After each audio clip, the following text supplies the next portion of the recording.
This bulletin proudly brought to you in association with Alex Campbell's Menswear.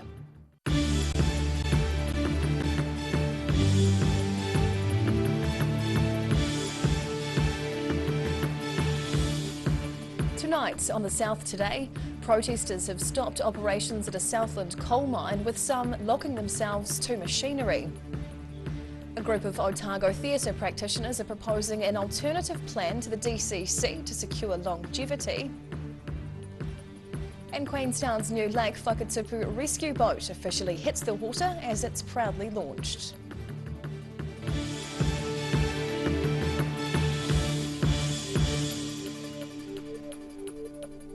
Kia ora, good evening, I'm Hannah Wilkins.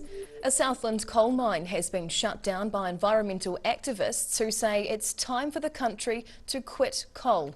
Police have been monitoring the situation, and at least one protester has locked themselves to machinery to make a point. The Takitimu coal mine at Nightcaps in Southland has had its operations stopped by about 30 environmental activists who began setting up camp in the very early hours. Protester Michael Apathy attached himself to a coal conveyor belt this morning, but expects to be removed. Yeah, and police have come and visited me, and they've said that they will hacksaw off the railing that I'm at to remove me.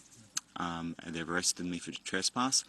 Yeah, I'm totally fine with that. That was part of the plan, really. Extinction Rebellion are behind the action and says protesters have provisions to last several days. As well as a person locked to the coal conveyor belt, there are two other people also dressed in cow onesies who are suspended from an industrial structure at the site. I reckon we got here at 4 o'clock and spent about an hour rigging all the ropes. So we've been here since probably 5 in the morning. Yeah, it's about 7 hours at the moment. Yep. Doing well, yeah. It's quite nice up here in the sun. Got lots of food. Local man Graham Lumsden is annoyed by the activists, says none of them are from around the area, and is disappointed police wouldn't let him talk to the group. It's crazy. The protest is crazy. These people, none of them are from around this area. None of them are affiliated to this area. They're getting paid to hold up progress. It's crazy. It's absolutely crazy. Lumsden says the mine's parent company Bathurst does a lot of good for the local community. Bathurst is very important to the community. They're very involved with the community. You just have to ask around. They're involved with lots of things, yes. Sports, funding, fire brigades, everything. The majority of the coal mined at Takitimu is used by Fonterra to dehydrate milk for export at the Clandeboine factory. The reason why many of the protesters are dressed in cow pattern onesies. And while they're dressed in a light-hearted way, they say the matter is serious. This coal mine is expanding, and right at the point where we shouldn't be looking into more coal energy. We should be looking at more renewable resources in this climate crisis, and nothing's really being done about that. Greenpeace supports this action and says emissions from the coal mine at Takitimu are equivalent to the emissions from 110 million cars. In Southland, the South Today. A new owner could soon be steering a major Queenstown jet boat company. Originally branded as Carbono Jet Services, K-Jet is the world's oldest commercial jet boat company, dating back to 1958. While COVID has seen annual passenger numbers drop by about 2/3, the company has retained its 21 staff, including 7 drivers. 50% owner Sean Kelly says an overseas buyer is looking at purchasing the business. Kelly says he's wanting to back off a bit after a health scare and kidney transplant last Christmas. 3 rundown Dunedin theatres could get a makeover if supporters of a combined plan get their way. The group has made a submission to the Dunedin City Council's annual plan with the hopes of eventually securing $17 million from the council purse for their project. Checking out Dunedin's Playhouse Theatre. Building refurbisher Laurie Forbes and local Repertory Society President Gemma Adams have joined together on a plan for 3 of Dunedin's old theatres. As part of the City Council's annual plan process, they've lodged a submission asking for the Council's help in refurbishing and upgrading the Playhouse, Mayfair and Athenaeum performance venues. Adams believes having all three theatres restored will be a major asset for the city. You've got the Playhouse, it's a little character auditorium, it's really family friendly, it's suited for children and young people. In the centre of town you've got the Athenaeum, which has got that kind of more contemporary, edgy feel, probably suited to more modern works, with more like performance arts studio spaces. And then you've got the Mayfair in the south, which is that larger format, traditional style musical theatre down in the south and at a much bigger size. The council's already budgeted $17 million for a mid-sized performing arts venue. That pot of money would cover about half of the $38 million it's estimated to cost to renovate the three theatres. Community trusts, sponsorships and private funders would be needed to raise the other half. All three buildings are more than 100 years old and quite run down, but Laurie Forbes says, in drawing on his experience of refurbishing buildings, they're all worth doing up. I mean, they're being used at the moment, so that's the evidence that they are quite usable buildings. Structures there, you would peel them back, removing things which aren't up to standard, a bit like peeling an onion until you get some good flesh, and then you start building from there. Forbes believes it's worth getting behind the enthusiasm of the many volunteers who currently help run the three theatres. As opposed to it being the Glen Roy being, say, run by Dunedin Venues or something, this is public passion that drives these things. It's not corporate whatsoever. Today's submission asked the Dunedin City Council for help with public consultation and more detailed designs around the project. If the plan does get the green light and is able to secure additional funding, all three theatres could be fully renovated by 2029. In Dunedin, the South Today. The planned development of a cycleway between Dunedin and Mosgiel has attracted emphatic support. The Dunedin City Council's draft annual plan has received more than 300 submissions on the project, which would encourage commuting cyclists.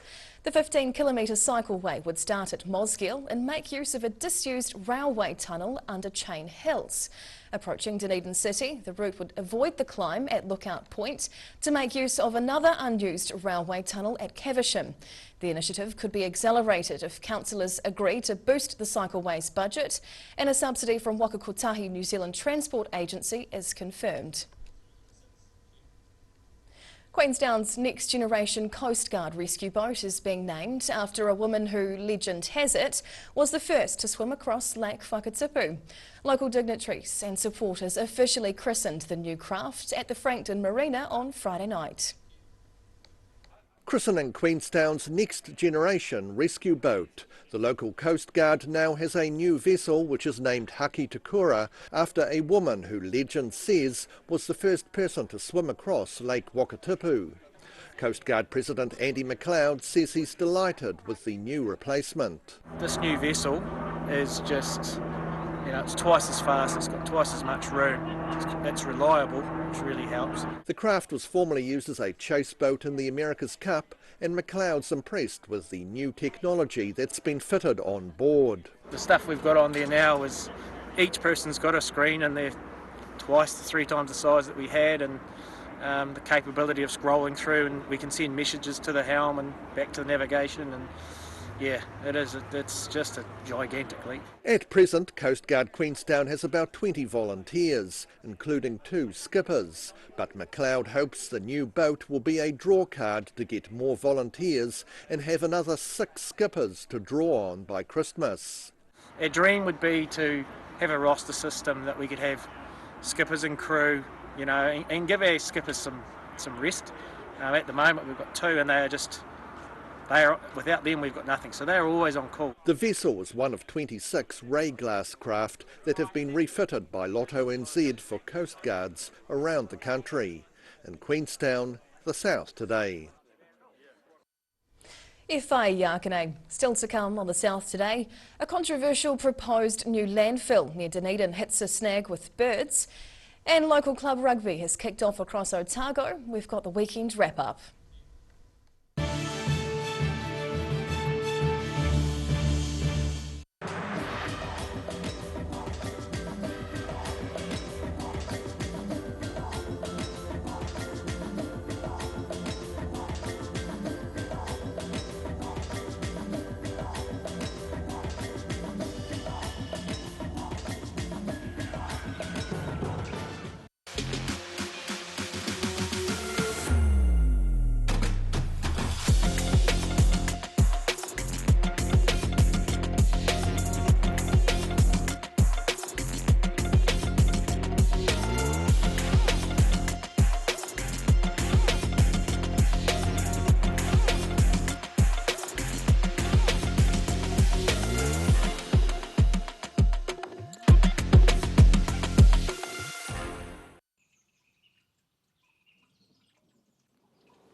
Oh mate, I'm thinking about getting a new ute. Every day the team at Gillian's supports grieving families at their time of need, from answering your questions to organising a farewell that reflects the wishes of your loved one. We can help. Call Gillian's today.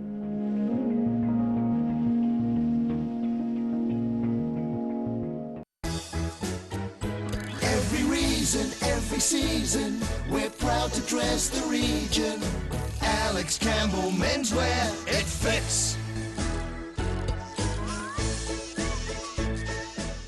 Hi, we're Age Concern Otago.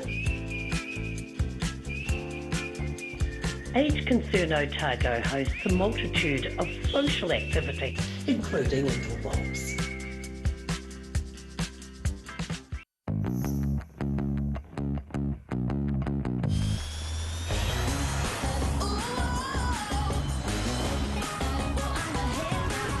Spark your joy with Jazz, the next generation from Honda. If you're at risk of developing melanoma skin cancer, you owe it to yourself to have a mole map. Mole map is coming to your area. Phone today to make an appointment. It could save your life. A poorly maintained heat pump can lose up to 35% of its output. The Mr. Heat Pump Cleaner team are experts. Their specially developed chemical wash is totally biodegradable. Call Mr. Heat Pump Cleaner and get the job done by the professionals.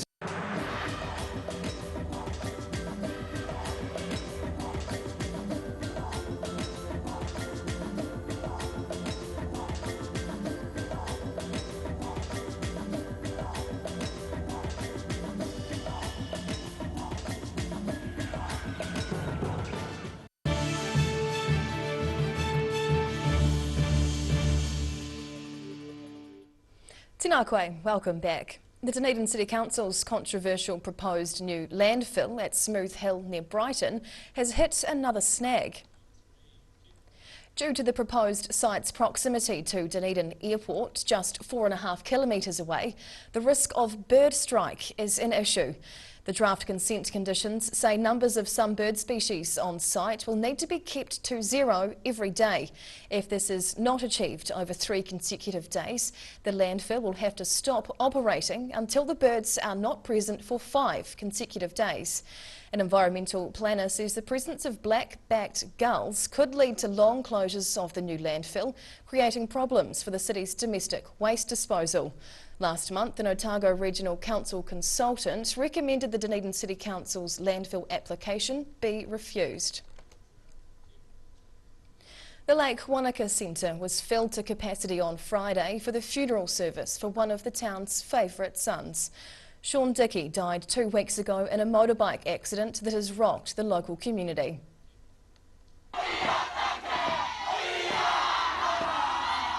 Mount aspiring college pupils perform a haka for one of Wanaka's beloved sons who died tragically 2 weeks ago, aged just 22.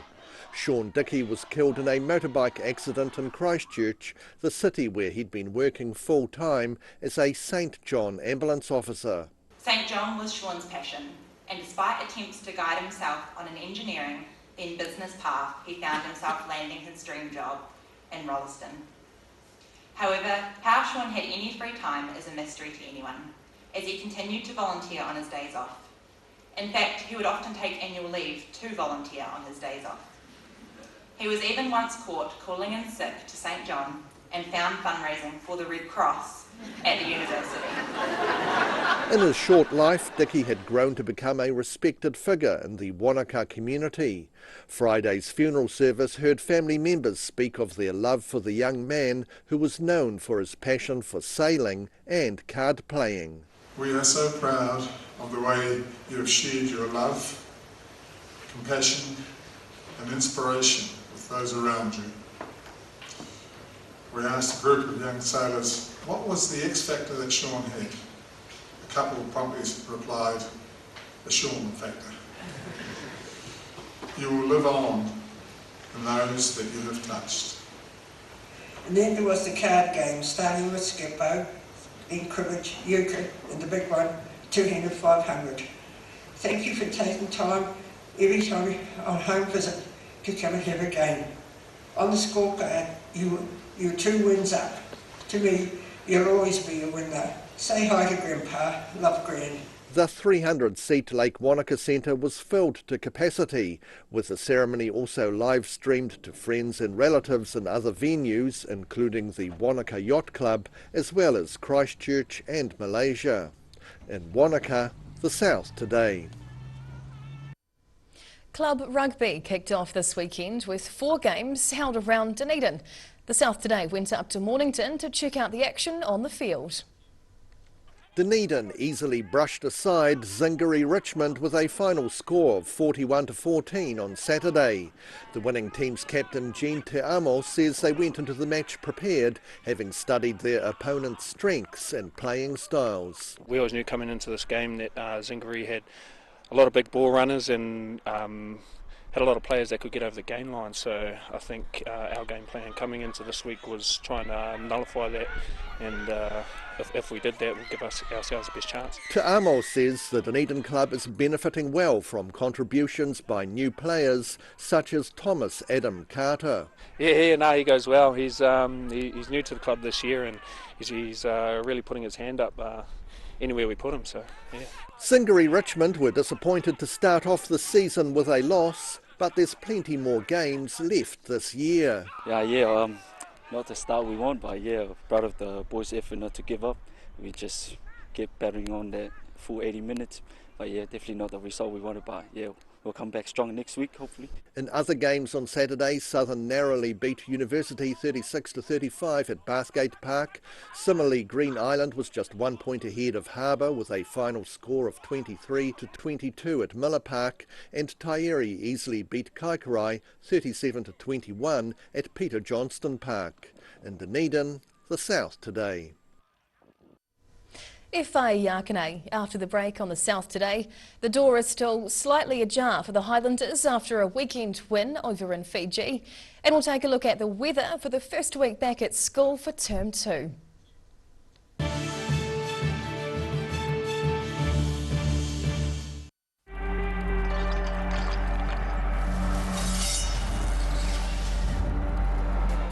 Drop when you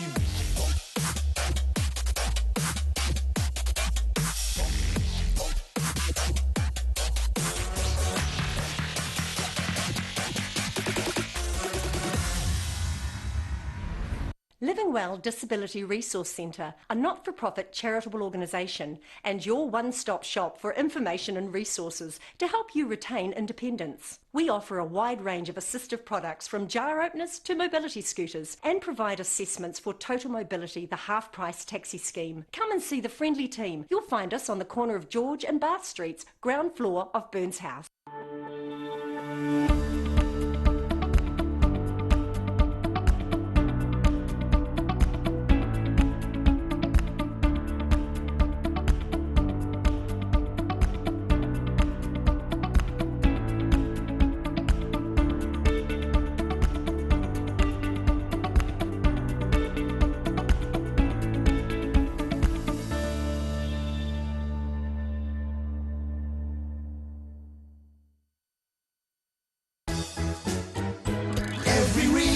Every season, we're proud to dress the region. Alex Campbell Menswear, it fits.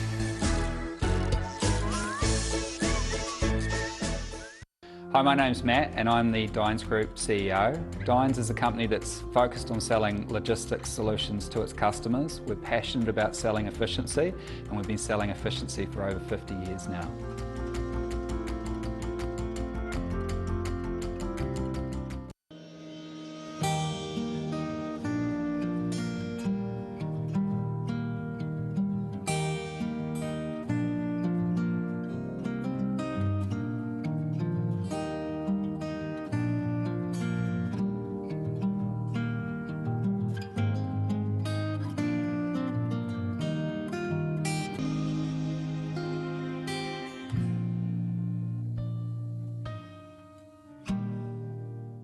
MTF Finance can help you turn the key on your next vehicle with a loan made just for you. TCs and lending criteria apply. If you're at risk of developing melanoma skin cancer, You owe it to yourself to have a mole map.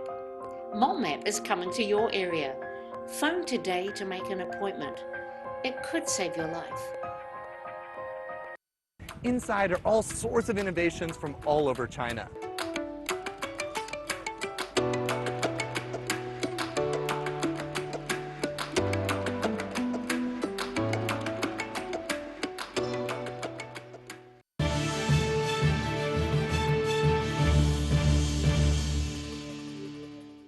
Tēnā koe, welcome back. The Highlanders season remains alive by the barest of margins. It may not have come as easily as many expected, but the Highlanders have secured a second win on the board. The Highlanders were part of history being made. This is the first New Zealand rugby franchise in the Super Rugby competition to play the Fijian Drua at home. Training may well have paid off for the Highlanders as they've chalked up a second win for the season. You know, I think some of those games have been some of the coolest to be a part of, just purely through the crowd and what that whole atmosphere brings to Fiji. So, the Southern New Zealand franchise trailed the Fijian Drua 21-10 until Reece Marshall crashed over from a line-out drive midway through the second half. Although it was a game for the history books, it certainly wasn't one to write home about, with slack defence and noticeable ball handling errors. So we've got through our reviews. Recovery today, bit of clarity this afternoon. We'll be treating it pretty much the same as how we prepared for the Fiji Drua game, really.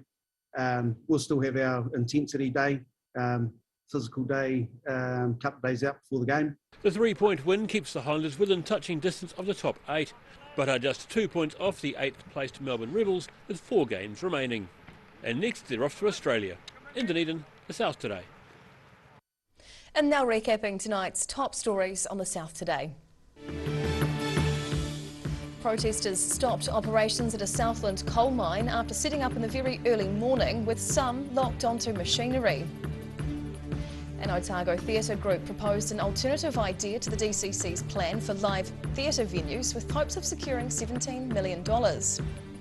And Queenstown's new Lake Whakatupu rescue boat is officially launched, replacing an old one which was well beyond its use-by date.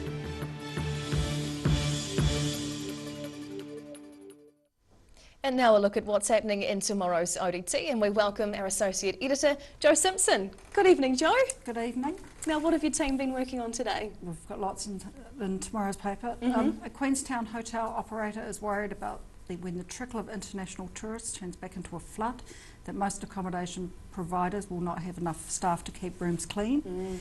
When it comes to a pedigree and dog trials, Kelly Tweed has it covered. Her sister Steph made history as the first woman to win a New Zealand dog trial championship with grit in the straight hun. Well done. An organiser of Dunedin's Midwinter Carnival has hit back at critics of it becoming a ticketed event and moving it from the Octagon, asking what planet are people on. And cycling from Mosgiel to Dunedin could almost be as quick as driving if the tunnel trail gets the go-ahead. Yeah, we look forward to hearing more about that, and it might be that they speed it up, perhaps. Yeah, maybe. Lovely, thank you for sharing this evening, Jo. And now for a look at the weather. Tonight's weather proudly brought to you by Mole Map. Looking at the situation, a nor'westerly airflow blows over the region for the rest of the week as cold fronts pass over the oceans to the south.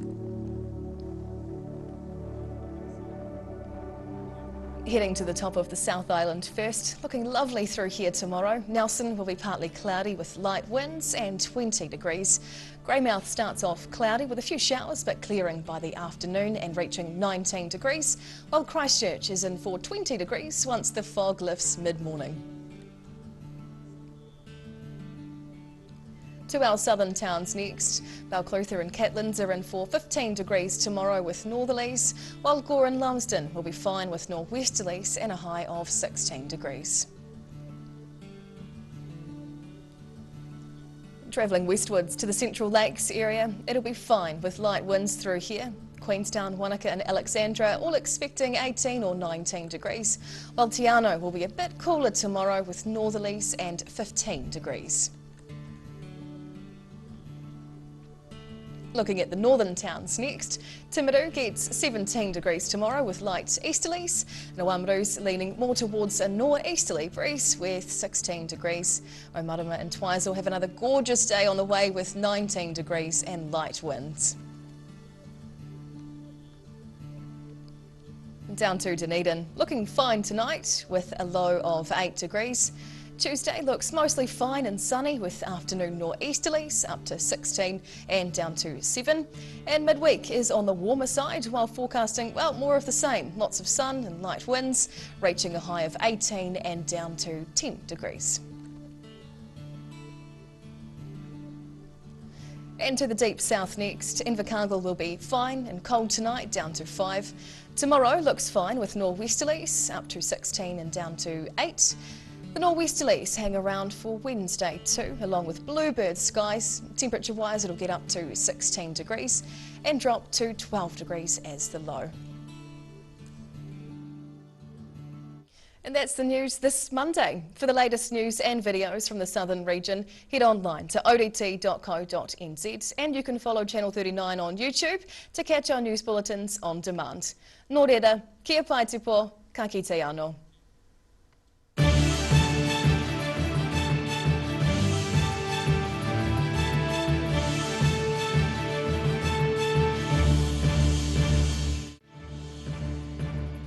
This bulletin proudly brought to you in association with Alex Campbell's Menswear.